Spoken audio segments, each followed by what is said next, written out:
অন্তর্বর্তী সরকারের আইন উপদেষ্টা আসিফ নজরুল বলেছেন, বর্তমান পুলিশের শতকরা ৮০ জনই আওয়ামী আমলের, যাদের হৃদয়ে ছাত্রলীগ, তারাই এই সরকারের জন্য কাজ করছে না। রোববার ২৬ জানুয়ারি জাতীয় চিত্রশালা মিলনায়তনে জুলাই গণ অভ্যুত্থান নিয়ে ৪টি বইয়ের প্রকাশনা অনুষ্ঠানে অংশ নিয়ে দেশের বর্তমান আইন শৃঙ্খলা পরিস্থিতি প্রসঙ্গে মন্তব্য করেন তিনি।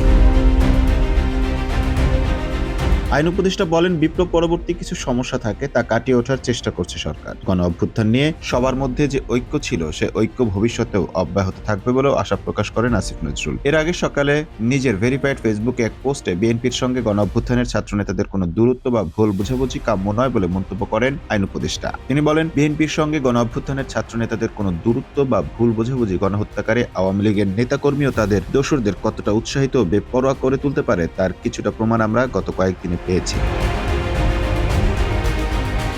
আইন উপদেষ্টা বলেন, তিনি যতটা জানেন এবং বিশ্বাস করেন, বিএনপি কোনো ষড়যন্ত্রে জড়িত নয় এবং তারা একাগারো ধরনের কিছু করতে চাচ্ছে না। ছাত্রনেতারা সরকারের অংশ হিসেবে কোনো নতুন রাজনৈতিক দল গঠন করতে যাচ্ছে না বা এতে যোগ দিচ্ছে না। জুলাই ঘোষণাপত্র একটি রাজনৈতিক দলিল হবে এবং ছাত্রনেতারা গণ অভ্যুত্থানের শক্তির মতামত সঠিকভাবে প্রতিফলিত করার জন্য চেষ্টা করছেন এবং বিএনপি এবং ছাত্রনেতারা এমনকি নির্বাচন কেন্দ্রিক বৃহত্তর সমঝোতার ব্যাপারে আগ্রহী, তবে সেটি আলোচনা সাপেক্ষে। এর অর্থ হলো বিরোধের কোনো কারণ নেই, বরং সবাইকে ঐক্যবদ্ধ থাকতে হবে।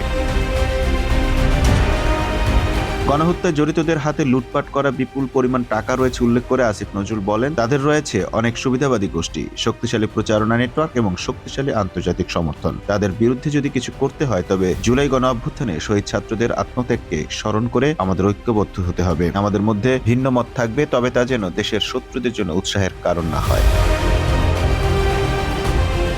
Mamun Mahfuz, time news desk.